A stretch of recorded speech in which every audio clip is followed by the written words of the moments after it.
Seachagah cuid go scéalta na seachtaine Tuairisc. Seachtain inar thug an taoiseach míal in cuirt ar an teachbáin. Chas an taoiseach le huachta an Stáit Aontaithe Mheiriceá Donald Trump ar an gcéadaoin, agus tá Tuairisc againn ó chuain ó Sheridan a bhí láthair san Oval Office. Déir sé go bhhain an taoiseach leas as an blámos agus as an ngéiliúlacht chun chinntiú na chuir sé cantal ar Trump, ach nar fágach 1 áras faoi céhéad na buicmhóra sa gaidirh idir an dá hir. Fógraíoch an teachtain seo an follúntas de fosnú an choimiisinéire don Ghaeilge ó thua. Déirlecht feachtas gur céim stairil don Ghaeilge é an ról nua tá le crothú faoin achtatanga agus féinúlachta. Séirtar sa bhógad don ollúntas scoiltar ag léirg duine a bhaid an oibriú i dtimpeallacht chasta agus chamad súla ar siúd a meastar seans a bheith acu ar an bost uair.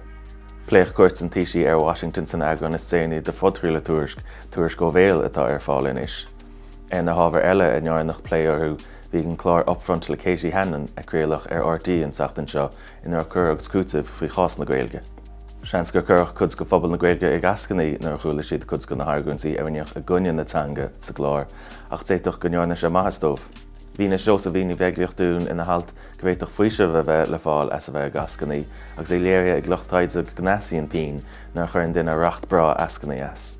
Deire ba láir le páirc a chealar a déilún beag seo, agus gach ólas bhí na prádaí a bhaid arsúil fud fad na Gaeltachta bailí le chéile ag Bridget Ranach. Tá na scéalta sin agus go leor eile Tuairisc.